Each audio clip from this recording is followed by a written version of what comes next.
Hello and welcome to the Kolla tutorials. We're going to get you up and running in less than 2 minutes.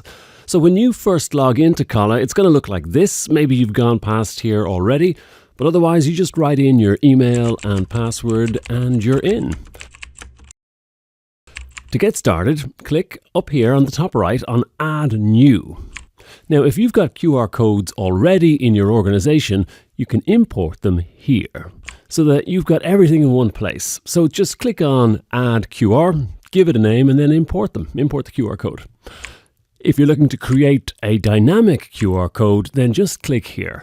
Well, what's a dynamic QR code, I hear you ask? Well, there's two kinds of QR codes in the world. There's static and dynamic. Static, they're a bit limited. If you change the URL that your QR code is going to, then the static one won't work anymore. So you want dynamic QR codes because then you can change what your page or your QR code is going to, and the code itself will still keep working. So dynamic QR codes are the ones to have. Now, if you want to build a microsite, then just choose microsite. What's a microsite? Well, it's just a mini homepage. It's where your QR code is going to lead to. This is where you're going to be spending your time making a beautiful page for your audience to go to after they've scanned that QR code. So choose microsite and give it a name.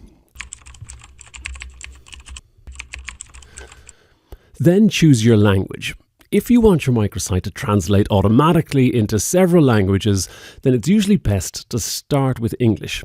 The AI translation tools that we're using, they work better with English as the master language, but of course set the language of choice. Now you can also add in a note here if you wish. It can be good if you've got a lot of microsites, so then you can easily find what you're looking for later on. So just bear that one in mind. And then add microsite. So this is the main admin page for all your microsites. Right now you've just got the one sitting pretty at the top there. So just click on that microsite and you're now in an empty microsite page, but you're ready to build. Check out our next video and we'll go through this page in detail.